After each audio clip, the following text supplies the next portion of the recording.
In this video, I'm going to show you step-by-step instructions on how to change the engine oil, the filter, and install a magnetic oil drain plug in this 2021 Chevy Colorado V6. Should be about the same process from 2015 to 2022. Let's go ahead and get started. I like to use a clear bucket that tells me how many quarts are on it, because I know that this should have 6 quarts in it. So I'll know if it's burning oil, or maybe the last person didn't put enough or too much oil in it. I just like to know how much is coming out. Gives me an idea how the truck is running. Oil drain plug is right here, and you'll need a 15mm socket.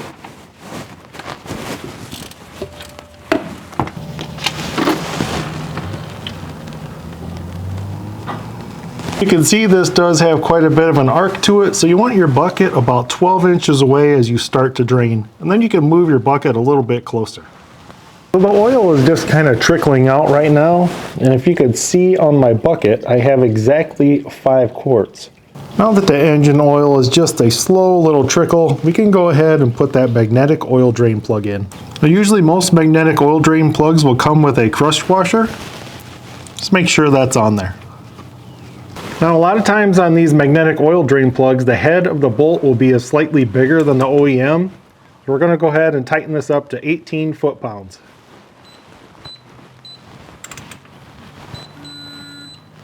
And now just wipe up any oil residue, whether it got on the chassis or the bottom of your oil pan.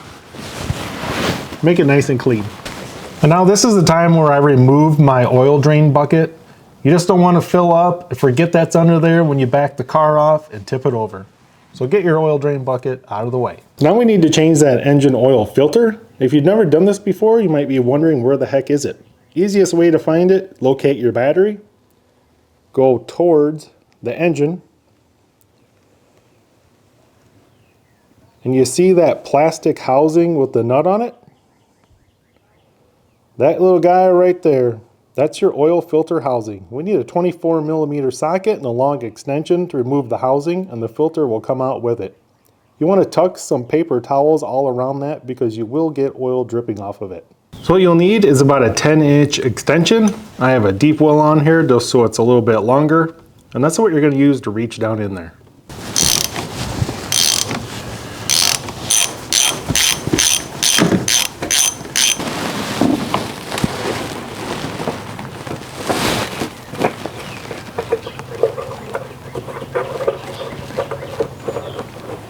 Just hold the housing by the bolt head, and out comes the filter. And now to remove the filter, all you do is pull. Now you want to remove this O-ring. You just use a small flat blade screwdriver, pop that O-ring right off. Now here is the filter. I always use a synthetic filter, and you'll see you have a brand new O-ring.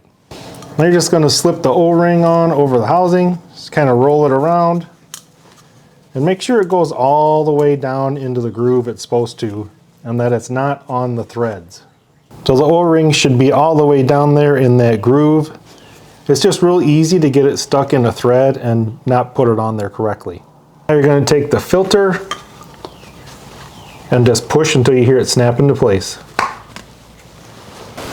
Now you can just hold the filter housing with this kind of molded in bolt area.